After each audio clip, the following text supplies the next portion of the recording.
Hello everyone, welcome to career corner. This is Ravi Kumar. अॼु असांजो topic आहे टाइप्स ऑफ सेट्स। इन खां पहिरीं असीं सेट जूं प्रॉपर्टीज़ ऐं सेट खे ज़ाहिर करण जा तरीक़ा पढ़ी चुका आहियूं। सेट जे टाइप्स में सभिनी खां पहिरियां असीं पढ़ंदासीं नल सेट, या जंहिंखे एम्प्टी सेट बि चवंदा आहियूं। सिंधी में असां हिनखे चवंदा आहियूं ख़ाली सेट। त लफ़्ज़ ख़ाली या एम्प्टी मां ज़ाहिर आहे त जंहिंमें का बि शइ न हुजे, पर जॾहिं सेट जी ॻाल्हि आहे त इते मतिलबु इन जो इहो थींदो त अहिड़ो सेट जंहिंमें कोई बि एलिमेंट न हुजे, नो एलिमेंट। त अहिड़े सेट खे असां छा चवंदासीं? असां चवंदासीं ख़ाली सेट। यानी कि कलेक्शन हूंदी पर उन कलेक्शन जो कोई बि एलिमेंट न हूंदो, उन क़िस्म जी कलेक्शन खे असां छा चवंदासीं? ख़ाली सेट। ठीकु आहे। ख़ाली सेट लाइ निशानी जेका आहे हीअ असां इस्तेमालु कंदा आहियूं ग्रीक लेटर फाइ। ठीकु आहे। या असां ब्रेसिस में कुझु बि न लिखंदा आहियूं। ठीकु आहे। ख़ाली सेट लाइ असां ही ॿ निशानियूं इस्तेमालु करे सघूं था।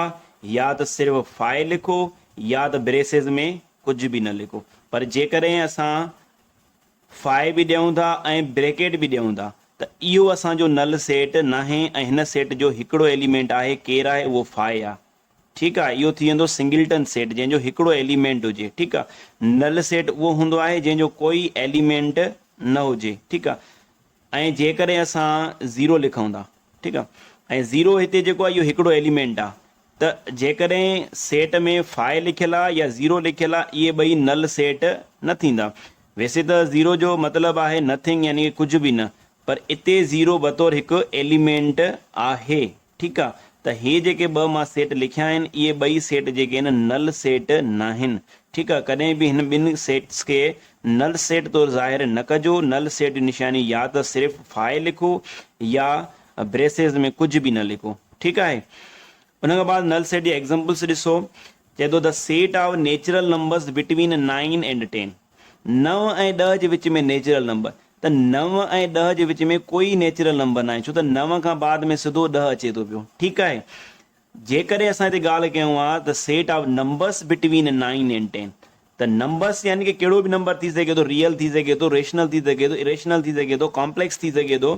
त 9 ऐं 10 जे विच में जेकॾहिं रियल नंबर्स जी ॻाल्हि अची वञे त उते अनलिमिटेड नंबर्स आहिनि। पर जेकॾहिं integer, natural, whole, even, odd, composite, prime अची वञे त पोइ ईअं सम्झो त 9 ऐं 10 जे विच में कोई नंबर नाहे। ठीकु आहे। त इहो जेको आहे इहो नल सेट आहे। ॿियो नंबर ॾिसो, the set of odd numbers divisible by 2। हाणे उहे 21 अदद जेके 2 सां पूरो डिवाइड थियनि। हाणे अहिड़ो आहे को 21 अदद जेको 2 सां पूरो डिवाइड थिए? भले तव्हां कैलकुलेशन कंदो बि त तव्हांखे मिलंदो ई न। अहिड़ो को 21 नंबर मिलंदो ई कोन जेको 2 सां पूरो डिवाइड थिए। त अहिड़े तरीक़े सां इहो बि हिकु नल सेट आहे। The set of months having 40 days. हलो, 40 ॾींहंनि वारो वरी कहिड़ो महीनो अची वियो? ठीकु आहे। त अहिड़ो महीनो जंहिंमें 40 ॾींहं हुजनि। 28 महीननि वारो, 28 ॾींहंनि वारो महीनो आहे, 30 ॾींहंनि वारो आहे, 31 ॾींहंनि वारो, 40 ॾींहंनि वारो वरी कहिड़ो महीनो अची वियो?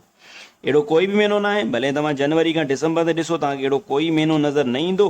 त असां हिनखे बि छा चवंदासीं? इहो नल सेट आहे। 28 ॾींहंनि ते हुजे हा त असां फेबरवरी लिखूं हा। ठीकु आहे।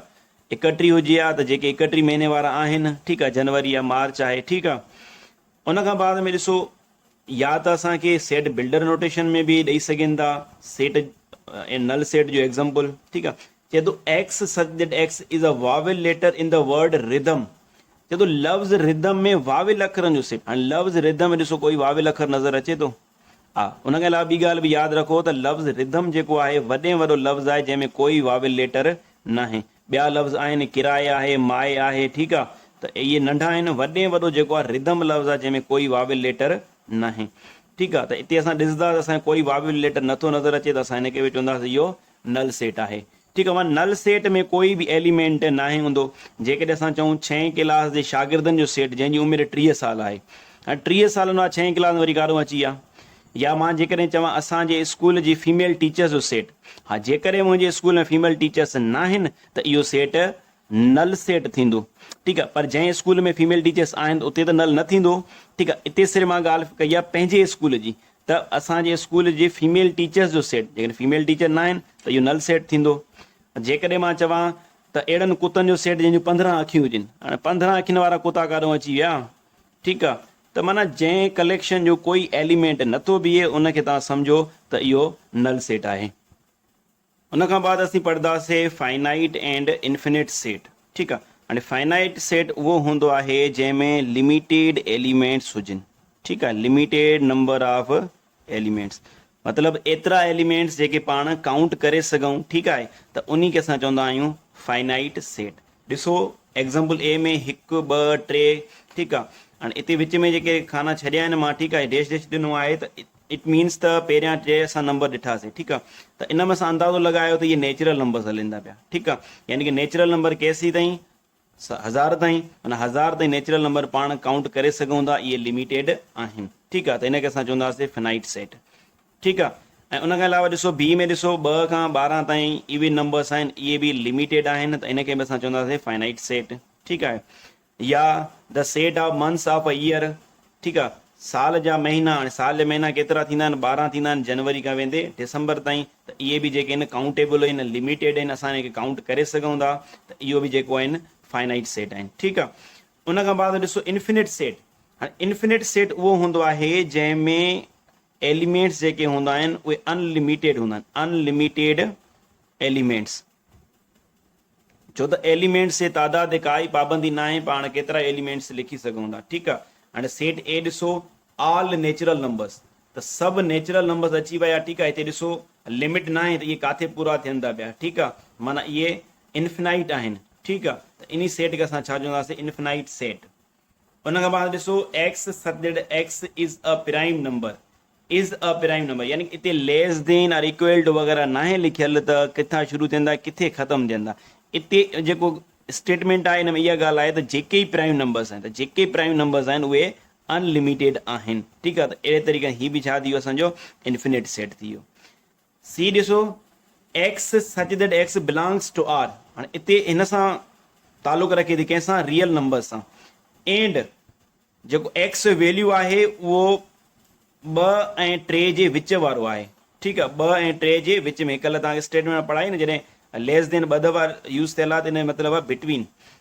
हिते ॾिसो मथे असां पढ़ियोसीं 9 ऐं 10 2 कंसेक्टिव नंबर हुया, त इन्हनि जे विच में कोई बि नेचुरल नंबर न आहे, पर जेकॾहिं रियल नंबर जी ॻाल्हि अचे थी त 2 ऐं 3 जे विच में अनलिमिटेड रियल नंबर्स आहिनि, 2.1, हाणे इहो नंबर 2 खां वॾो आहे, 3 खां नंढो, 2.2, 2.3, 2.4, अहिड़े तरीक़े पोइ 2.5 6 7 8 9 10 11 हलंदो रहंदो, जेकॾहिं 2.001 2.002 2.0003, ठीकु आहे, त 2 पॉइंट खां बाद में जेतिरो ई नंबर लिखियलु आहे उहो नंबर 2 खां वॾो हूंदो आहे, 3 खां नंढो, इहा ॻाल्हि बि यादि रखी छॾियो। फॉर एक्ज़ाम्पल 5 पॉइंट समथिंग कुझु बि लिखियलु आहे, 5.0006 लिखियलु आहे या 5.321 लिखियलु आहे, त इहो नंबर 5 खां वॾो आहे, इहो नंबर वरी 6 खां नंढो आहे, ठीकु आहे, त हीउ जेको नंबर सेट आहे इहो बि इन्फिनिट सेट आहे। उनखां बाद में आहे the set of lines passing through a point, यानी कि हिकु पॉइंट आहे, ठीकु आहे, उन में केतिरियूं लाइन्स पास करे सघनि थियूं, हिकु पॉइंट मां अनलिमिटेड लाइन्स पास करे सघनि, ठीकु आहे, हिकु लाइन वई, हे ॿी वई, हे टी, ठीकु आहे, अहिड़े तरीक़े सां हिन मां अनलिमिटेड लाइन्स जेके आहिनि पास थी सघनि थियूं, त हीअ बि सेट जेको आहे उहो इन्फिनिट सेट आहे। उनखां बाद में असीं पढ़ंदासीं सिंगल्टन सेट। लफ़्ज़ सिंगल्टन मां ई ज़ाहिर आहे त जंहिंजो एलिमेंट छा हुजे, 1 एलिमेंट हुजे, ठीकु आहे। फॉर एग्ज़ाम्पल सेट ए आहे, उन में एलिमेंट ए असां पढ़ी आया आहियूं, हिन मां छा, हिन मतिलबु छा आहे, नंबर ऑफ एलिमेंट्स इन सेट ए, जेकॾहिं सेट ए में हिकिड़ो ई एलिमेंट आहे त उहो सिंगल्टन सेट हूंदो आहे, ऐं सिंगल्टन सेट जेको आहे उहो फाइनाइट हूंदो आहे, ठीकु आहे। हाणे हीअ जेके एग्ज़ाम्पल मां लिखिया आहिनि इहे सभु सिंगल्टन सेट जा आहिनि, ठीकु आहे। हाणे हीअ ख़ाली सेट न आहे, हिन में हिकिड़ो एलिमेंट आहे 5, इहो बि सिंगल्टन सेट आहे, ठीकु आहे, ऐं हे बि ख़ाली सेट न आहे, हिन में हिकिड़ो एलिमेंट आहे कहिड़ो, 0, त हे बि सिंगल्टन सेट आहे, ठीकु आहे। ऐं हे लिखियो पिया 123, ठीकु आहे, त इहो बि सिंगल्टन सेट आहे, ठीकु आहे। जेकॾहिं असां 123 खे 1, 2, 3 लिखंदासीं त इहो 123 न आहे, इहो 1, 2, 3 आहे, ठीकु आहे। त हिन में 3 एलिमेंट अची वञनि त इहो सिंगल्टन न थींदो, ठीकु आहे। 123 लिखियलु आहे, इहो सिंगल्टन सेट आहे।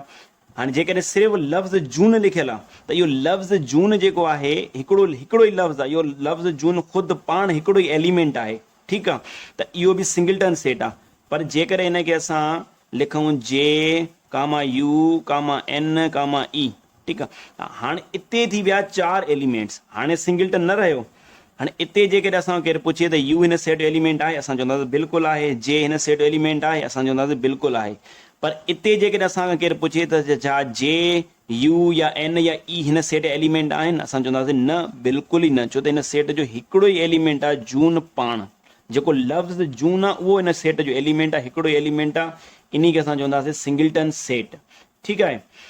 उन खां बाद में ॾिसो डिस्क्रिप्टिव मेथड में बि ॾेई सघे थो, ठीकु आहे न, जेकॾहिं असां ॾिठो असांखे ख़बर अची वई भई हिकिड़ो एलिमेंट लिखियलु हूंदो त माना सिंगल्टन आहे, पर जेकॾहिं उहा शइ डिस्क्रिप्टिव मेथड में या सेट बिल्डर फॉर्म में अची वञे थी त पोइ the set of prime numbers between 5 and 10, ऐं 5 ऐं 10 जे विच में प्राइम नंबर 5 6 7 8 9 10, त 5 ऐं 10 जे विच में हिकिड़ो ई प्राइम नंबर आहे, त हीअ बि जेको आहे सिंगल्टन सेट आहे।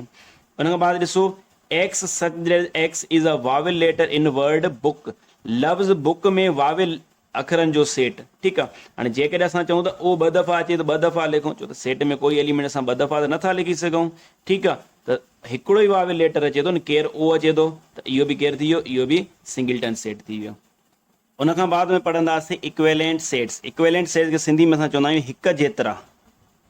हिक जेतिरा सेट, यानी कि हिक जेतिरा सेट उहे हूंदा आहिनि जंहिंमें एलिमेंट्स जो तादादु हिक जेतिरो हुजे। मिसाल तौरु जेकॾहिं नंबर ऑफ एलिमेंट्स इन ए बराबरि हुजे नंबर ऑफ इन एलिमेंट्स इन सेट बी, यानी कि ए ऐं बी में जेको एलिमेंट्स जो तादादु आहे, यानी कि मेंबर्स जो तादादु आहे, उहो हिक जेतिरो हुजे, उनखे असां चवंदा आहियूं इक्वेलेंट सेट्स। भले उहे एलिमेंट साॻिया न हुजनि, साॻिया हुजनि त बि इक्वेलेंट थींदा। ठीकु आहे। त हिते ॾिसो ए में एलिमेंट केतिरा आहिनि 3, ऐं बी में एलिमेंट केतिरा आहिनि 3, 1 हे 2 हे 3। ठीकु आहे। त number of elements in A is equal to 3 and number of elements in B is equal to 3। त ए में बि 3 एलिमेंट आहिनि, बी में बि 3 एलिमेंट आहिनि, त ॿिन्हिनि सेट्स में एलिमेंट्स हिक जेतिरा आहिनि, त इन करे असां हिनखे चवंदासीं हिक जेतिरा सेट। ठीकु आहे। यानी कि इक्वेलेंट सेट्स। त असां हिनखे निशानी तौरु हीअं लिखंदासीं, ए जेको आहे इक्वेलेंट आहे बी जे, या बी इक्वेलेंट आहे ए जे। ॻाल्हि साॻी आहे, ए बराबरि आहे ए हिकु जेतिरो आहे बी जे, या बी हिकु जेतिरो आहे ए जे, ॻाल्हि साॻी आहे। ठीकु आहे। हिन एग्ज़ाम्पल ॾिसो त एम में एलिमेंट्स आहिनि 5। ठीकु आहे। ऐं एन में एलिमेंट्स आहिनि 4, त हिते यू हिकिड़ो वाधारो एलिमेंट आहे, त इहे जेके आहिनि इक्वेलेंट सेट न थिया। ठीकु आहे। हिनखे असां लिखंदासीं जेको एम ऐं एन आहिनि इहे पाण में इक्वेलेंट न आहिनि। ठीकु आहे। हिन एग्ज़ाम्पल खे ॾिसो, चए थो x such that x is a province of Pakistan. ठीकु, यानी कि पाकिस्तान जे सूबनि जो सेट। त पाकिस्तान सूबा केतिरा आहिनि 4, त हिते एन ए जो वैल्यू केतिरो थींदो 4। ठीकु। वरी चए थो the set of prime numbers between 10 and 20, 10 ऐं 20 जे विच में प्राइम नंबर। त 10 ऐं 20 जे विच में प्राइम नंबर कहिड़ा आहिनि 11 13 17 ऐं 19। ठीकु आहे। त अहिड़े तरीक़े सां एन बी जो वैल्यू केतिरो थी वियो, उहो बि 4 थी वियो, इक्वल आहिनि। त इहे ॿई सेट जेके आहिनि उहे इक्वेलेंट आहिनि, ए इक्वेलेंट टू बी या बी इक्वेलेंट टू ए। उन खां बाद में असीं पढ़ंदासीं इक्वेल सेट्स, जंहिंखे सिंधी में बराबरि सेट चवंदा आहियूं। इक्वेल सेट ऐं इक्वेलेंट सेट में फ़र्क़ु आहे। इक्वेलेंट सेट में सिर्फ़ु तादादु हिकु जेतिरो हुजे, पर इक्वेल सेट में तादाद सां गॾोगॾु एलिमेंट बि साॻिया हुजनि। ठीकु आहे। ईअं सम्झो त इक्वेलेंट सेट जो टाइप आहे जंहिंमें साॻिया एलिमेंट अची वञनि। ठीकु आहे। सेम एलिमेंट्स हुजनि। ठीकु आहे। फॉर एग्ज़ाम्पल ॾिसो सेट ए आहे, हिन में एलिमेंट लिखियल आहिनि 1 2 3। ठीकु आहे। ऐं सेट बी आहे, इन में एलिमेंट ॾिसो जॾहिं असां मैच कंदासीं 3 हिन में बि आहे, 3 हिन में बि आहे, 1 हिन में आहे, 1 हिन सेट में बि आहे, 2 हिन सेट में आहे, 2 हिन सेट में बि आहे। ठीकु आहे। त जॾहिं ॾिसो एलिमेंट्स असां चेक कयासीं, असां सेट में पढ़ी आया आहियूं एलिमेंट तरतीब ज़रूरी न आहे, असां सेट एलिमेंट्स अॻिते पोइते लिखी सघूं था, पर जेकॾहिं साॻिया एलिमेंट आहिनि त असां चवंदासीं सेट ए बराबरि आहे सेट बी जे, या असां ईअं बि चई सघूं सेट बी बराबरि आहे सेट ए जे। ठीकु आहे। उन खां बाद ॾिसो ॿियो एग्ज़ाम्पल, हिन में लिखियो 2 स्क्वायर 3 स्क्वायर 4 स्क्वायर, हिते त लिखियो पियो आहे 4 9 16। ठीकु आहे। मतां सम्झो इहे इक्वल न आहिनि। हिन खे हल करण खां बाद में 2 जो स्क्वायर मिलंदो 4, 3 जो स्क्वायर मिलंदो 9 ऐं 4 जो स्क्वायर मिलंदो 16। त अहिड़े तरीक़े सां सेट एम, ठीकु आहे, ऐं सेट एन पाण में इक्वल आहिनि, या असां हिनखे ईअं चई सघूं था एन इक्वल टू एम। ठीकु आहे। त हिते 2 ॻाल्हियूं आहिनि। पहिरियों त नंबर ऑफ एलिमेंट्स जेको आहे उहो हिकु जेतिरो हुजे। ठीकु आहे। उन खां बाद में एलिमेंट्स बिल्कुलु साॻिया हुजनि। हाणे हिन एग्ज़ाम्पल में ॾिसो त हिन जो नंबर ऑफ एलिमेंट्स 4, हिन सेट जो नंबर ऑफ एलिमेंट्स 4। हिते ए आहे, ए आहे, बी हिन में सेट में आहे, बी हिन सेट में आहे, सी हिन सेट में आहे, सी हिन सेट, पर लास्ट एलिमेंट ॾिसो हिन में डी आहे, हिन सेट में छा आहे, ई आहे। जेकॾहिं हिकिड़ो ई एलिमेंट ॿिन्हिनि जो साॻियो नाहे त असां हिनखे इक्वल सेट न चवंदासीं। पी ऐं क्यू जेके आहिनि उहे इक्वल सेट न आहिनि। छाजे हिकु त तादाद हिकु जेतिरो थी वियो, टे एलिमेंट बि साॻिया थी विया। जेकॾहिं हिकिड़ो ई एलिमेंट साॻियो नाहे त असां हुनखे चवंदा इहो इक्वल सेट न आहिनि। सेम एलिमेंट्स, सेम यानी कि ऑल, सभु सेम हुजनि, ठीकु आहे। त अहिड़े तरीक़े सां असांजा जेके बि इक्वल सेट आहिनि उहे इक्वेलेंट लाज़मी हूंदा, छो त इक्वल सेट इक्वेलेंट जो ई टाइप आहे। ठीकु आहे, थैंक यू सो मच।